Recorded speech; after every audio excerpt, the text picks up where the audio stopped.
Team investigates that severance agreement between the Memphis-Shelby County School Board and now former Superintendent Joris Ray.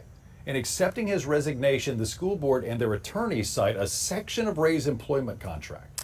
It basically deals with how either side can end that contract and what Ray is owed or not owed, depending on how the separation happens.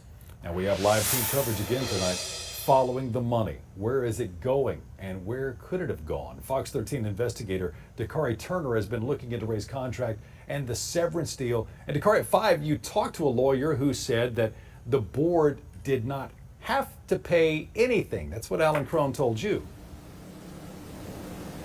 Daryl, good evening to you. Yeah, that's basically what he said after we spoke with him in a very lengthy conversation this afternoon. The school board only had to pay Ray for 18 months of salary plus benefits if it fired him without cause, but they agreed to pay him that full amount even though he resigned. So we took our questions to the school board chair.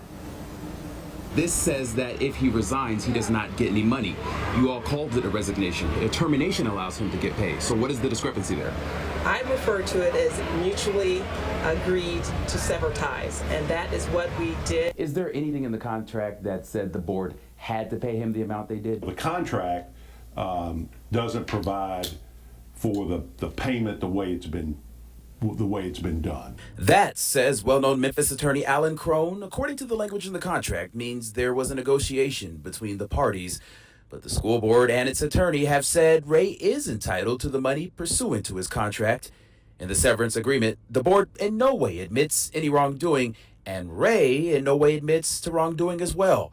It brings to a close a weeks-long investigation of Ray and potential violations of district policy, but it doesn't necessarily close the book on Ray and MSCS. The agreement says the district will pay Ray an hourly rate to help his replacement transition into office. Is there one thing you could point to? I think it probably is both sides' desire to move on. Is there anything abnormal about the contracts? The details of it, the specific amount of severance and some of the other provisions are not unusual. Indeed, and tonight the story continues to develop even though we are nearly 24 hours after this decision was made that Ray tendered his resignation to the board.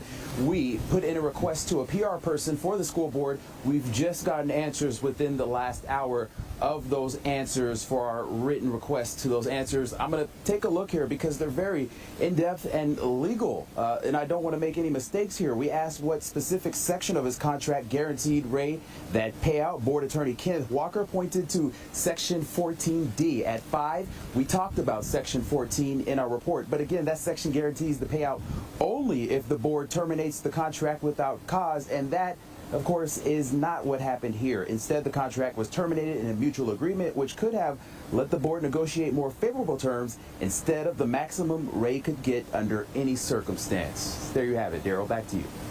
All right, thank you, Dakari. That's Fox 13's Dakari Turner live tonight.